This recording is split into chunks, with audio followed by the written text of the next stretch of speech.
Alan Dershowitz. And we are born free and we will stay free. Trump aims at 2020 with his State of the Union. We are alarmed by the new calls to adopt socialism in our country, as more Democrats ramp up their campaigns. We must not allow those with power to weaponize hatred and bigotry to divide us. Plus, it's sad that we're still at this point in 2019. Well, it's embarrassing. Virginia's spinning in scandal. Its 3 top officials all refusing to resign. Are Democrats risking their hold on the state? Our Powerhouse Roundtable takes it all on. We'll break down the politics, smoke out the spin, the facts that matter this week. From ABC News, it's This Week. Here now, Chief Anchor George Stephanopoulos. Good morning and welcome to This Week. It has been a packed one, and we're going to get the latest on the political chaos in Virginia, negotiations to avoid another government shutdown, all the fallout from the President's State of the Union this morning. But first, that wild story that tangles up the world's richest man, America's most famous tabloid, a longtime friend turned witness against President Trump, maybe even the rulers of Saudi Arabia. It all began last month when the National Enquirer published text messages between Amazon's founder Jeff Bezos and his mistress, Lauren Sanchez. A revelation that Bezos, who also owns the Washington Post, tried to preempt by announcing the end of his marriage.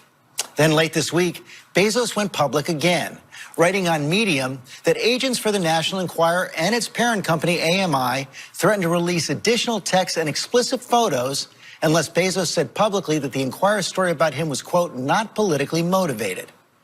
Instead of bowing to the demand, Bezos lashed back. Of course, I don't want personal photos published, but I also won't participate in their well-known practice of blackmail, political favors, political attacks, and corruption. Bezos is also investigating why he was a target of the Enquirer. And his post references AMI Chairman David Pecker's close friendship with President Trump and the Washington Post coverage of Jamal Khashoggi's murder by operatives tied to the Saudi Crown Prince.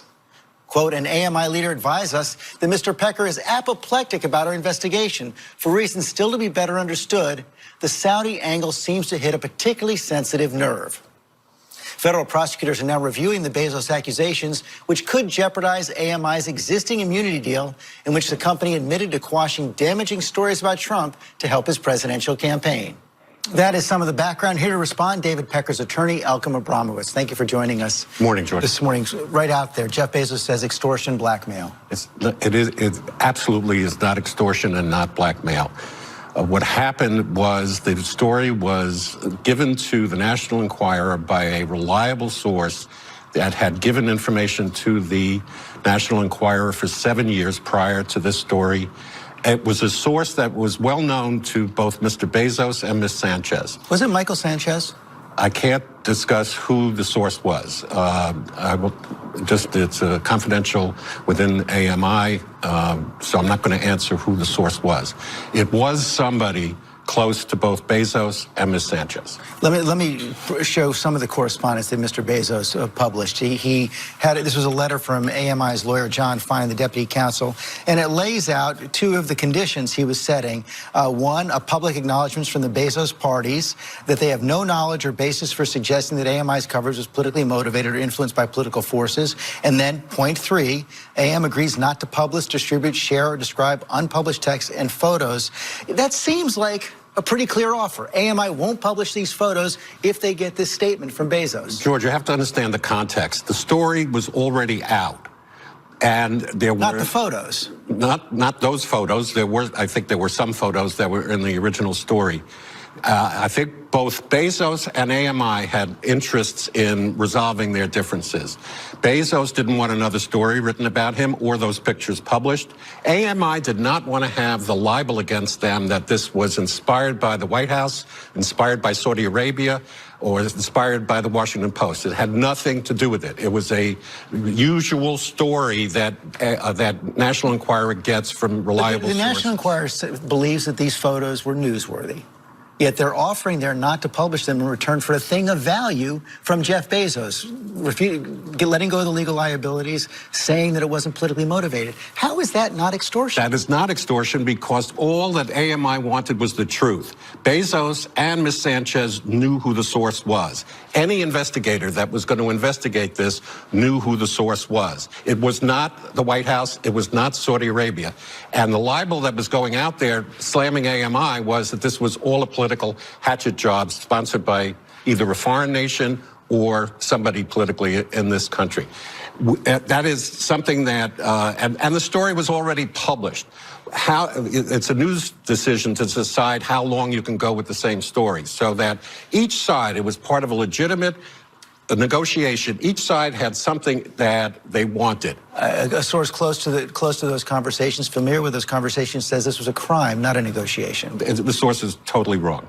It's absolutely not a crime to ask somebody to simply tell the truth. Tell the truth that this was not politically motivated, and we will print no more stories. If you don't say what you want us to say, we're going to publish these photos. That's not. It's part of a negotiation. Look, it's a news decision to decide how many times you're going to write the same story.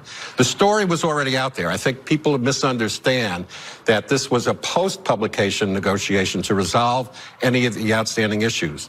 AMI was being blamed. The clear threat was that there would be a new story coming. The clear threat from Bezos' point of view is that we're going to link you to Saudi Arabia. We're going to say that you hacked all of these texts. We're going to slander the publication as much as we can. So that's why lawyers sit down and lawyers negotiate to try to resolve differences. That's exactly what this was. How is that journalism, though? If you believe the photos are newsworthy, how is it journalism to say we're not going to publish this if you give us something we want? Is it journalism to decide not to print the story 3 times? If the story was out there, there may be a different argument if we were talking about prior to the first publication, where hypothetically somebody could say, you give me $1 million and we won't publish this. That's not what this is. The story was already there. And then the issue was how much wasn't printed in the first story. You can make journalistic decisions as to how many times you're going to write the same story.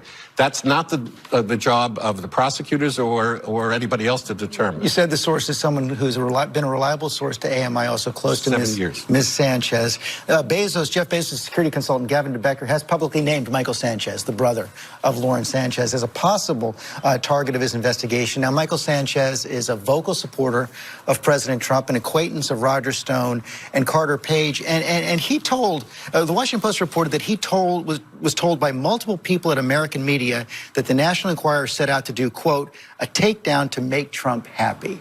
Is that true? It's not true. This was a source that had been giving information to the National Enquirer for 7 years. It was a person that was known to both Bezos and Ms. Sanchez, therefore giving his information more credibility, and that's exactly what happened. You're not denying that it's Michael Sanchez, and Michael Sanchez told the Washington Post that the National Enquirer set out to do a takedown to make Trump happy. That's what he was told by people at American media. I'm not going to comment on what Michael Sanchez said. I'm not permitted to tell you or confirm or deny who the source is.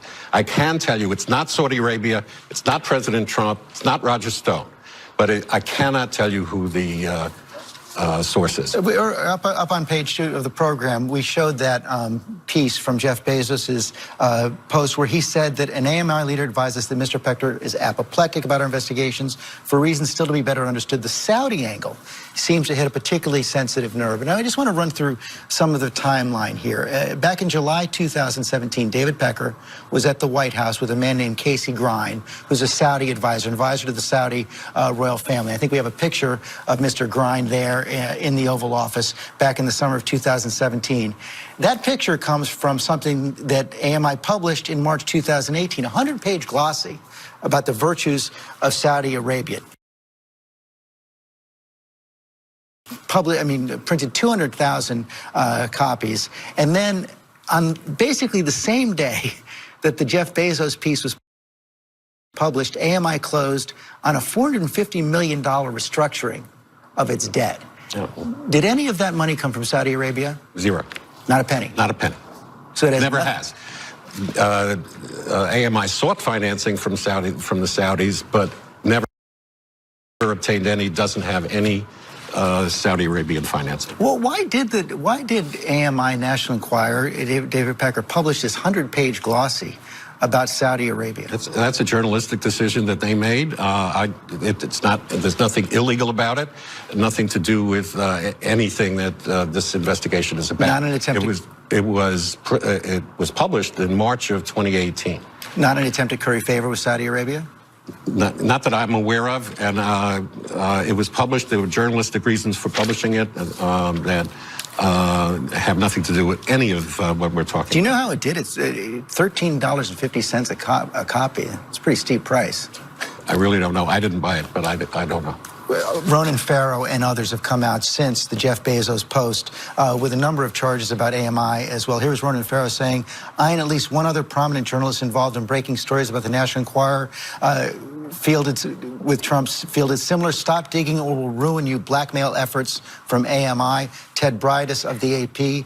We were warned explicitly by insiders that AMI had hired private investigators to dig into the backgrounds of AP journalists. The Daily Beast, in the process of reporting the Bezos stories, the Daily Beast and a member of its staff were threatened by AMI's attorney. This seems like a pattern of practice, according to those journalists. I've never heard of any of those allegations. I am not aware of any attempt by employees of AMI to blackmail or to commit any crime at all. Are you worried at all that these revelations have put the cooperation agreement of Mr. Pecker with the Southern District in jeopardy? Absolutely not. We have an agreement with an understanding with the Southern District. I can't comment on it. I am not concerned that any of this... They've spoken to you since this came out? I'm not going to comment on any contacts with the Southern District. Another billionaire, Peter Thiel, brought down Gawker. Are you worried at all that Jeff Bezos will bring down the National Enquirer? I really can't comment on that. We just want Bezos to acknowledge the results of that investigation, which will show that politics had nothing to do with this story. It was a typical National Enquirer story. Mr. Abramovich, thank you very much. Thank you very much. I want to bring in our legal panel right now, our chief legal analyst, Dan Abrams, also Alan Dershowitz, Harvard Law professor, emeritus, and author of The Case Against the Democratic House Impeaching Trump. Dan, your reaction, what are we seeing here? Well, look, there are a number of issues here. First of all, you hear Mr. Abramowitz talking about the fact that the story was already out there. That's not the question. We know that the story was already out there. The pictures weren't out there. So the question is, was this a clear threat to say, unless you say what we want you to say, we're going to publish these photos that you don't want out there? So saying that the story's out there doesn't really change the discussion. And then he says, well, we just wanted the truth. Well, the way you get the truth is, you can go back and forth. You can say, look, we think that what you're saying is untrue and libelous and we'll sue you, etc. But it gets close. It gets close to this edge. Look, my position is this is kind of extortion-y. It's kind of blackmail-y. But it may not necessarily be the legal definition of extortion or blackmail. Alan, is there a First Amendment defense here? There is. The First Amendment needs breathing room. This is a fight between two media moguls. There was a negotiation. It was a tough negotiation. I'm certainly not here to defend the journalistic ethics of the National Enquirer, but the First Amendment doesn't distinguish between the New York Times, the Washington Post, ABC News, and the National Enquirer. The First Amendment needs breathing room. You remember Adlai Stevenson once famously said to one of his opponents, if you promise to stop telling lies about me, I will promise to stop telling the truth about you. You need breathing room here. And I agree with Dan that you need to draw a line between what is extortion-ish and what is extortion consistent with the First Amendment. Okay, you guys are both the lawyers, so I'm hesitant to practice one on television, but I did look at the code. And Dan, let me start this with you. I mean, the code against extortion says basically you can't threaten something in return for something of value. Right. Renouncing the legal claims, giving a public statement in support, saying it wasn't politically motivated, isn't that a thing of value? Yeah, look, it could be. And they, you could argue that it was a threat. But it's not that clear, right? It's right on that line where prosecutors are going to evaluate, was this actually a threat, and was this a thing of value? But I'll say in response to what Alan is talking about the First Amendment, look, extortion is always about words. And, you know, typically when someone extorts someone else, they're using words. You don't say, well, nothing that I say can be deemed to be a crime. There are crimes based on words, and that's what extortion is. That's not what I'm talking about. I'm talking about the fact that we're dealing with media here. And remember, too, that the alleged extortion occurred in a letter from a lawyer. I've been practicing law for over 50 years. I've never seen an extortion come in the form of a letter from a lawyer. Actually, but even if that's actually not. I think if there was going to be extortion here, it would actually be the letter from the chief content officer you don't get of extortion AMI, where he laid out. where he laid out. You don't get extortion by mail. But I think the important thing is not whether the statute could be construed to make this extortion, it's whether the First Amendment would permit that. And I think it's very important to give the First Amendment the kind of breathing room. This is not the first time in our history this has happened. Do you remember the story of Thomas Jefferson and James Callender? James Callender was the National Enquirer of 1800 and constantly was engaged in threats. He threatened Jefferson, he threatened Adams, but we had a First Amendment.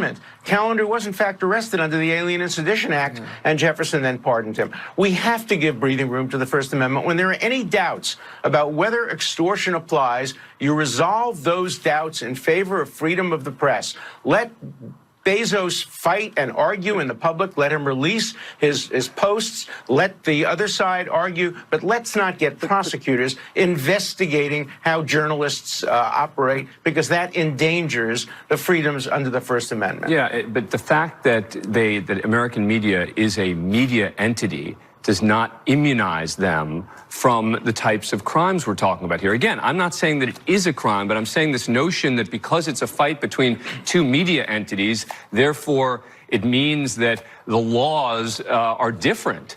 Just doesn't make any sense to me. It does mean that the laws are different. Not when it comes to letters to one another in terms of threatening. No, it doesn't. It does. Let me tell you why. For example, if the newspapers stole materials and published them like WikiLeaks or any of the other things. If any of us did that, we might be guilty of crimes. But when journalists do it, there is a certain exemption that applies under the First Amendment. So you have to look at every statute on the books, and you have to ask yourself, how does this fit into the theory of breathing room under the First Amendment? Justice Brennan always wrote about breathing room and how you have to interpret statutes narrowly when it comes to First Amendment concerns. When you have a media that is publishing material, then you have to ask yourself the question, what precedent will this have? Because today it's the National Enquirer. Tomorrow, it could be the New York Times or ABC News. When the precedents established on bad guys get applied to good guys, that's why we need to rigorously apply the First Amendment. That's true, except when the New York Times and ABC News start threatening to publish nude pictures, you know, it does then say, is this really a journalistic entity anymore? Well, I have been threatened on numerous occasions by journalists who say, unless you give me an interview, unless you give me a response to this, we will publish this, we will publish that. Hardball threats by journalists are fairly common today, and particularly by journalists like the National Enquirer. You don't want to put the National Enquirer out of business. It was not a good day for the First Amendment when Gawker was put out of business. And it wouldn't be a good day for the First Amendment if the National Enquirer were put out of business. We're out of time, but I just have to ask you one more question. Doesn't it change this at all? Doesn't the fact that the National Enquirer agents of the National Enquirer admitted in that Southern District Cooperation Agreement that they were acting as agents, not as journalists, but as agents of President Trump, doesn't that color this at all? You can be both. You can both be, you know, a lot of newspapers were started as party newspapers for particular political parties. So you can both be an agent, if that's true, and you can also be exercising your First Amendment rights as a person in the media. But you don't want to be an agent of someone and committing a potential crime in that context. That's a very different scenario. But the question is, does the First Amendment permit The First Amendment doesn't protect crimes, Alan. It doesn't protect against crimes. The First Amendment construes what a crime means. It helps interpret whether or not a statute is criminal, and you resolve all doubts in favor of the First Amendment. You started out, Dan, by saying this was ambiguous. It is. That's the end of the inquiry. If it's ambiguous and we have a First Amendment, prosecutors shouldn't be looking into this and hurting the First They should Amendment. be looking into it, and we'll see what they And it decide. clearly is not the end of the debate. Thank you guys for those lively contributions. When we come back, what is going on in the state of Virginia? The roundtable weighs in next. If I were to listen to the voices calling on me to resign my office today, I could spare myself from the difficult path that lies ahead. I cannot in good conscience choose the path that would be easier for me in an effort to duck my responsibility. Or you remember Dr. Tyson ever crying? It's good to see you. You remember Dr. Tyson ever crying? Good to see you guys. We're heading to session. When was the last time Governor Northam? Attorney General, did you talk to the governor today? Good evening, everyone. Is there going to be a statement in support of you tonight? Good night. What is going on in the state of Virginia? You saw it right there. Governor Ralph Northam facing questions about after revelations that he appeared in blackface. Also, the Attorney General, Mark Herring, facing those same questions, both holding on to their jobs right now. Justin Fairfax, Lieutenant Governor, facing 2 accusations of sexual assault. He's hanging in the job right now as well. We're going to talk about that on our roundtable with our Chief White House Correspondent, Jonathan Karl, Yvette Simpson, CEO of Democracy for America, Monica Crowley, Senior Opinion Columnist for the Washington Times, Governor Chris Christie, former New Jersey Governor Chris Christie, also author of the New York Times bestseller, Let Me Finish, Trump, the Kushner's Ban in New Jersey and the Power of In-Your-Face Politics, and Andrew Gillum. Of course, he ran for governor in the state of Florida as a Democrat, former Democratic mayor of Tallahassee. Welcome to all of you. I mean, and John, a week ago, Ralph Northam looked like there was no way he could survive the day on Sunday. Then these revelations come out about Mark Herring. They come out about Justin Fairfax. There seems to be a safety in numbers.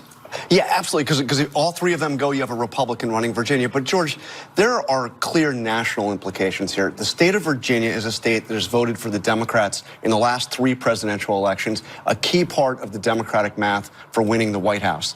And before that, Republicans dominated Virginia, winning every election going back till LBJ. So now you have a situation where the top 2020 candidates have all called on the Democratic governor to resign and for the lieutenant governor to resign. And the real possibility that neither one of them will. And no indication that neither one of them will. And Andrew Gillum, basically no support right now, at least among the political class in Virginia, but I was surprised by this poll in the Washington Post this morning showing nearly 60% of African Americans in the state of Virginia think Northam should stay. Yeah, I mean, I tell you, this has been a rough week for Virginia politicians.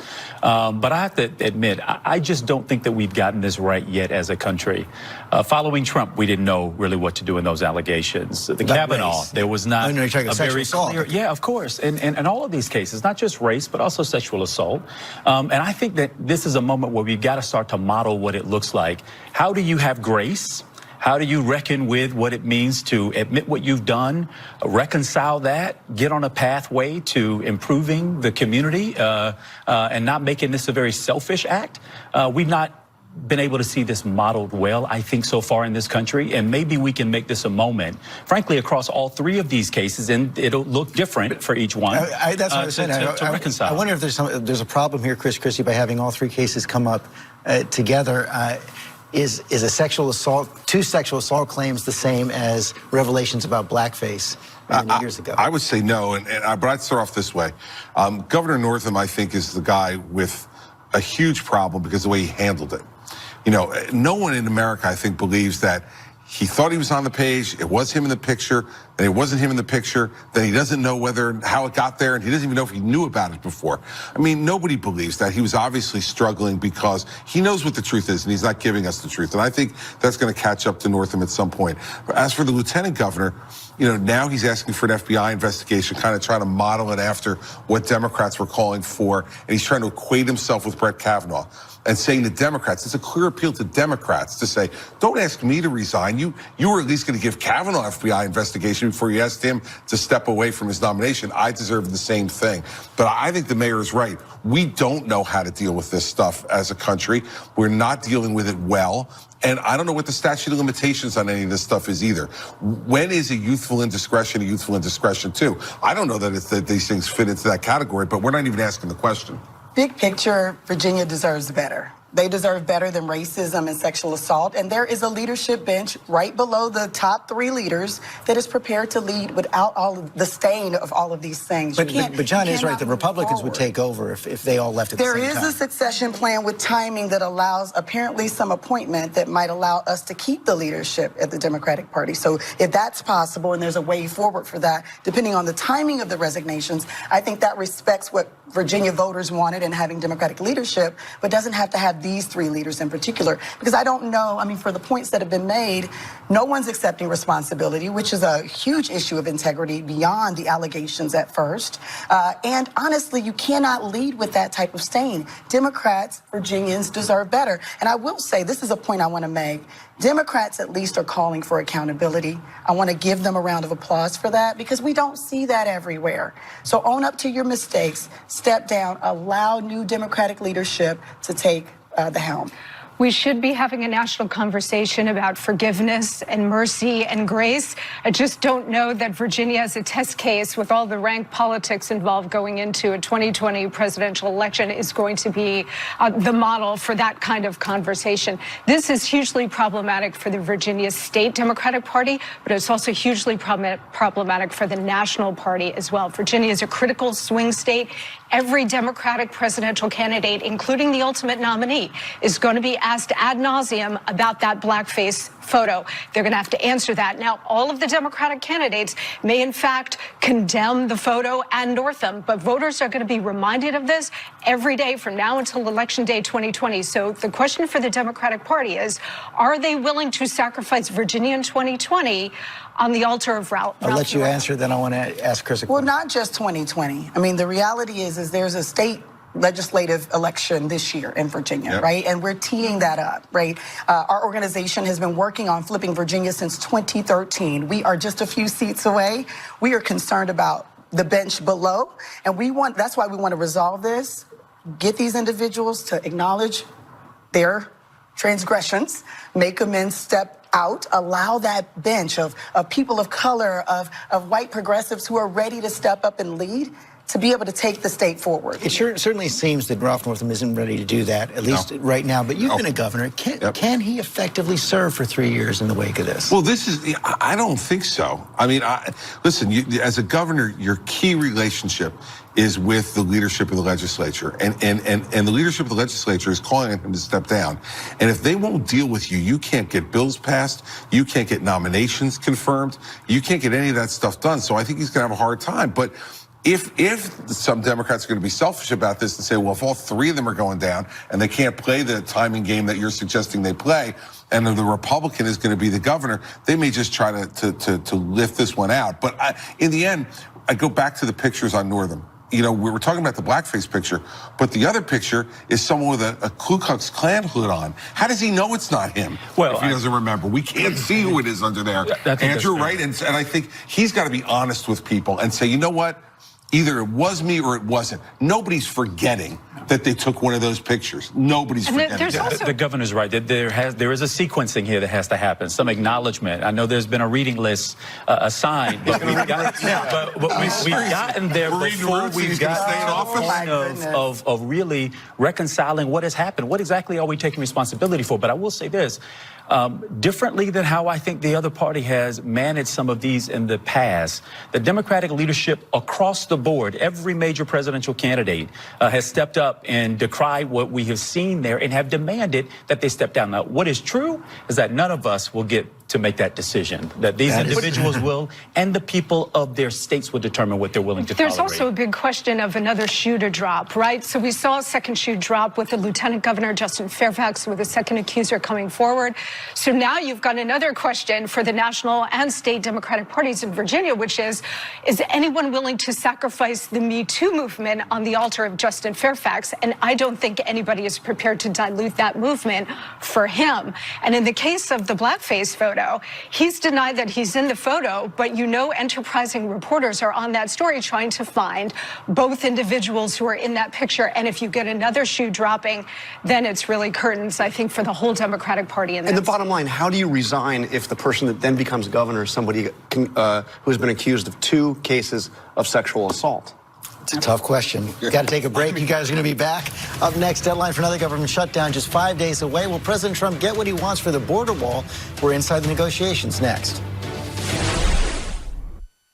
We've now cast, I think, more than 25,000 votes. When you look at all of them, which one of them, if you can point out to one, is the most important to you? I made a lot of important votes, but I've got to tell you, the one of which I'm most proud, and which I think was the most important, was the vote I cast on the '64 Civil Rights Bill that allowed citizens to vote. You'll remember the country was being torn apart by the denial to our people the right to vote. And I just went around and told folks, I said, now, please explain to me why it is that a white man should be able to vote and a black man should not. And the response of my people was fair and decent, and they agreed with me. Although at the start of the debate, they really didn't. Congressman John Dingell died this week at the age of 92. There you saw him explaining just one of the reasons he was a giant of the House. The longest-serving member of Congress ever, just shy of 60 years, his work reached into every part of American life. I had the privilege of working with Congressman Dingell many years ago. He was a fierce legislator, a true gentleman, and he will be missed. We'll be right back. We cannot definitively rule out a government shutdown at the end of this week. You absolutely cannot, and here's why. Okay. Let's say, for sake of this discussion, that the Democrats prevail and the hardcore left-wing Democrats prevail. There was a Democrat congresswoman who put out a tweet yesterday about $0 for DHS. So let's say that the hardcore left wing of the Democrat Party prevails in this negotiation, and they put a bill on the president's desk with, say, zero money for the wall, or $800 million, some absurdly low number. How does he sign that? White House Chief of Staff Mick Mulvaney signing a pessimistic note there on those border wall negotiations, the possibility of a government shutdown later this week. We are now joined by one of the negotiators, GOP Congressman Tom Graves, and the chair of the House Budget Committee, Democrat John Yarmuth. Thank you both, gentlemen, for joining us. And Congressman Graves, let me begin with you. You just heard Mick Mulvaney there. Lots of reporting this morning that talks have broken down, even though yesterday it appeared that you all had been zeroing on a deal. What's going on? Yeah, well, good morning to you. Happy birthday, by the way, George. Thank you. And no, you're absolutely right. We were, progressing well. I thought we were tracking pretty good over the last week, and it just seems over the last, 24 hours or so, the goalposts have been moving from the Democrats. And at the end of the day, we have an obligation that's to protect our nation and provide the proper border security. And as long as the goalposts continue moving, there's really no way we can lock in on an agreement. Where, in your view, where are they moving the goalposts? What I had heard yesterday was that there had been a sort of a tentative agreement that there would be about $2 billion for both new border barriers and repair of old border barriers, that they had come to some kind of an agreement on that. Is that not true? Well, you've heard that number. That's been reported. We've heard numbers like 1.3. We've heard numbers of 800 million, as you just described as well. We've heard 2.5, and also we heard the initial proposal by the Democrats of $0. So they're a little bit all over the board, and it makes it really, really hard to put together a very comprehensive solution set and proposal that we know that Customs and Border Protection is asking for. So it's not really what number am I looking for or what number is the president looking for. It's really what does Customs and Border Protection need, and that's what we're trying to get to. And Congressman Yarmuth, I mean, we've seen Nancy Pelosi say no money for a wall, but it did appear that there was some compromise consensus coming around the idea that there would be more money for border security, for barriers. What about that charge that Democrats are moving the goalposts? Well, I think the goalposts have shifted a lot on both sides. First of all, the president at one point wanted 25 million, then it's $1 billion, then 5.7 billion. Then they came to the Hill, Mike Pence and Mulvaney, and said we'd take 2.5 billion. So the numbers are all over the place. I think the big problem here is this has become pretty much an ego negotiation. This really isn't over substance. What needs to happen is Secretary Nielsen needs to come to the Hill and lay out her plans and be questioned on them so that we can figure out and try to come to an agreement on what the necessary security provisions should be. And then we'll fund them. Democrats are always willing to fund. I was part of the Gang of Eight back in 2013 that worked on immigration reform for 7 months. We had a $40 billion provision for border security in that, and it embraced all of the things we're talking about, barriers and drones and technology and personnel. But again, nobody's really done the deep dive on what is essential to secure our borders across Mexico, and that's what we need to do. Congressman Graves, the president has said that he's willing to declare that national emergency if you all don't come to an agreement. Is that something you can support? Well, I think the president's right to have contingency plans in place. He's given Congress time to do their work, and as you mentioned before, the speaker had said just open the government and negotiations would continue, and that effort has been there. And we don't really see, I guess, something coming to a conclusion here in the next day or so. He's going to have some plans in place. But I'm really pleased with Chairman Yarmouth and the work he's done in the past. And it's guys like him that I hope can help influence his leadership to bring this to a conclusion that we can all support and that the president can sign. Well, there's some praise there, Congressman Yarmouth, and both you and Congressman Graves right now were up at Camp David with the White House Chief of Staff yesterday trying to talk about ways that you all can bridge the differences between the parties, which seem so deep, and we certainly saw that on display on Tuesday night. Do you see any prospect for that right now? You know, if Tom and I and the group that was up at Camp David, including Mick Mulvaney, were left to our own devices, we would have solved it in less than a day. And if Mick Mulvaney were president, we could have solved it. The problem is, and it's just the same way it was in 2013 for us, we have people of goodwill and intelligence and thoughtfulness who actually can negotiate all these things very easily. But then the outside world intervenes. And again, it's not just President Trump or Nancy Pelosi. It's also, the right-wing media, left-wing organizations. We have so many outside pressures that make it very, very difficult for us to come to a logical compromise and then sell it. And I don't know the answer to that, but we could have gotten it done this weekend. Let me ask you both quickly. Is the government going to shut down this week, Congressman Graves? No reason for it to. I mean, Speaker Pelosi has the ability to pass a funding bill that can get through the Senate to the president for his signature. There should be no reason whatsoever. You agree, Congressman Yarmouth? I totally agree with Tom, yes. Okay, thank you both very much. More Roundtable up next. We'll be right back. Our economy is the envy of the world. The rules in our economy have gotten rigged so far in favor of the rich and powerful. Wages are rising at the fastest pace in decades. Wages in America have barely budged. We passed a massive tax cut for working families. Stop handing out enormous tax giveaways to rich people and giant corporations. Two very different views of the economy and the agenda of the President's State of the Union on Tuesday. Elizabeth Warren formally announcing her presidential campaign. Yesterday, the roundtable is back. And John, we certainly saw on Tuesday night, and it's already been engaged right there. The State of the Union might not have put out too much about what's going to get accomplished over the next year, but certainly did lay out a lot of themes for the president in 2020. And it set out the big theme, which is the Democrats are essentially socialists. This is how he's going to. Well, he used the word. Not essentially. Absolutely. Yes. That is exactly where it is. But I think you showed Elizabeth Warren there. There's another big announcement coming, which is Amy Klobuchar expected to announce she's getting into this race. Much less fanfare. Democratic senator from Minnesota. Yeah, much less fanfare surrounding her. But Amy Klobuchar is a liberal in the United States Senate who has worked with Republicans. And unlike the other leaders that we have seen so far come out, she comes from a place that Democrats have to compete. She has won in the state of Minnesota. She won her first race by less than 1% back in 1998. Since then, she has never won by less than 20 points in a race in Minnesota.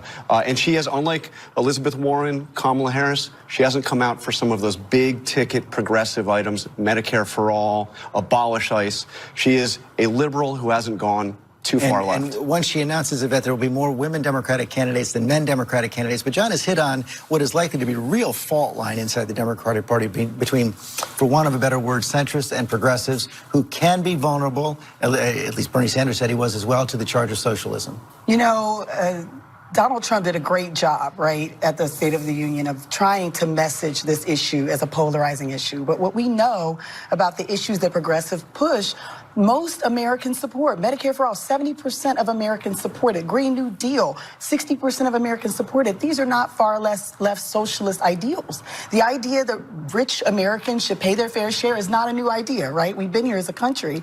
And so he did a great job of doing what he does, which is messaging, scaring people. And my hope is that the Democrats don't take the bait, right? Don't start running away from this idea of socialism. We know that's not what it is. It's America taking care of the folks who need us most. One of the president's One of the president's many tweets yesterday, Chris, said exactly that. He said he hopes the Democrats do the Green New Deal. Yeah, listen, I watched Elizabeth Warren's announcement yesterday, and I said, this is exactly what America is pining for, a Harvard professor in the White House. That's exactly what they're looking for. I mean, that was a ridiculous announcement yesterday, and I will tell you as a Republican, please do all that stuff, nominate Elizabeth Warren, and let's get to it. Don't you think what we saw her saying right there is stuff that would resonate with a lot of Americans? No, because when people explain it, George, see, you know, Yvette says rightfully that the president brings things down to sound bites, but what was the Elizabeth Warren message there? No one's talking about how much it's going to cost to do Medicare for all. No one's talking about those things. When the voters start to hear about what the price tags are for this, that's why Amy Klobuchar in a mid-state like Minnesota doesn't talk about this stuff and gets reelected because she can get independents and Republicans to vote for her. And if Democrats can't do that, Donald Trump's going to be in the White House for 4 more years. Well, I thought Senator Warren was a very, very clear voice on economic inequality, which is a real lived experience for people. I just spent 22 months moving around the state of Florida that just this week had a report come out that said 44% of the people in our state cannot make ends meet at the end of the month. They're working, many of them harder than ever, and still can't pull down a wage where they can take care of themselves and their families. Those are real issues. I know that the president wants to make this culture war and name calling and socialism, but this race has to be about economics. It's got to be about the future of our environment, which is a real issue. It was one of the issues that showed up in Florida in a very red conservative area. They were concerned about climate change, global warming, sea level rise, blue-green algae. I mean, those issues are real. If we follow the president down this rabbit hole of name calling and trying to respond to that, we will be off target. The American people, where they are today, they want to hear us talk about these issues of what we're going to do to help make their lives better. Simply put, and a Democratic nominee who can do that, I believe, can become president of the United States. And Monica, one of the things the Democrats saw running on a lot of those themes in the midterm elections is they won the House by the largest margin ever. Well, but the majority of those who won those House seats, George, were moderate Democrats, a lot with military backgrounds and so on. So one of the things that the president is doing very effectively is pointing out the deep divisions within the Democratic Party. You have this resurgent and ascendant revolutionary left led by folks like AOC and some others. And then you have more moderates who are going to Mrs. Pelosi and speakership and saying, we should broker a deal on the border and so on, because if we don't, you're no longer going to be speaker and the House is going to revert back to Republican control. One of the things that the president did in this speech, George, and I think this was an unapologetic embrace of American exceptionalism, which we really haven't gotten from a president since Ronald Reagan. He is going to pattern his reelection in 2020 on Reagan's 1984 model, which is a 21st century version of Morning in America, that he, like Reagan, has delivered a thriving economy and a stronger U.S. military and U.S. international position. Of course, the risk. And that's what you saw in this speech. It was a speech of great moral clarity as well, not just on illegal immigration, but on late-term abortion and on some other things. I think I listened to the wrong speech. I absolutely didn't hear that. I mean, I didn't hear that at all. I mean, I think there was a lot of rhetoric. He was certainly talking to his base and trying to scare maybe more moderate members of the Democratic Party not to, I think, go where I think most Americans are going. I think Andrew said it, right? When you talk, we had a federal shutdown where federal workers after one paycheck were in the food pantry line. I mean, that should encapsulate what most Americans are dealing with. And the idea that you can pull an issue like Medicare for all and most Republicans and most Americans actually support it shows where we're going as a country. Our current view and our current perspective on capitalism isn't working, and that doesn't mean that we don't stay as a capitalist country. We just do it the right way, which means everybody pays their fair share. Listen, in my state, the top 1% pay 58% of the income tax. When is it fair share? If the top 1% paying 58% of the income tax in New Jersey is not fair share, then what is it? 70%? But what is their effective tax rate? I don't know if standing up for the 1% is going to be a winning but I think that the energy among the Democrats is undoubtedly on the far left of the party. Absolutely. And that's why you have seen these leading presidential candidates like Kamala Harris, Gillibrand, and Warren come out in favor of positions that Democrats are rallying around, but it'll be problematic in a general election. And to Monica's point, in the midterm elections, a lot of the successful Democrats were those who ran a little more down the middle. Right. Yeah, Alexandria Ocasio-Cortez was not I mean, she represented one aspect of that winning coalition, but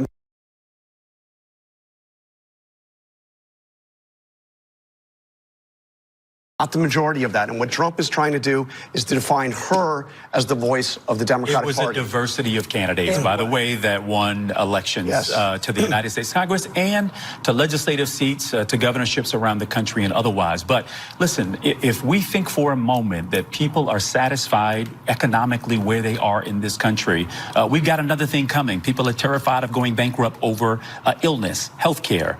They're terrified that they're working more hours, multiple jobs, and are not making ends meet. Which is what makes Medicare for All a great rallying cry for Democrats right now. Sure. But you get out to and you get into the specifics. You're going to be able to defend that in a general election where it means abolishing private health. Yeah, I mean, listen, saying you're going to abolish private health insurance in this country, which is what a number of the Democratic candidates have come out as and then as started a to walk away from. But George, it's out there now. It's out there now. But there are a lot of prescripts as to how we get there. You hear folks saying, how do we get 33 million people access to health care? But Andrew, you're talking about generalities in the president's speech, and we have Kamala Harris and Kirsten Gillibrand and Elizabeth Warren say they want to eliminate private health insurance. 185 million Americans have private health insurance. They don't want to give their health insurance back to the government. And when you go to that next level of Medicare for All, that's where the Democrats, I think, are going to be in trouble. What they want is to know that if they get sick, they won't be in the poorhouse. And those 185 million people aren't. And what you know about Medicare is most people who are on it love it. So if you ask people whether they would like Medicare and you offer it to them, they would say yes, please. We're going to get cut off by the computer. Thank you all very much. That is all for us today. Thanks for sharing part of your Sunday with us.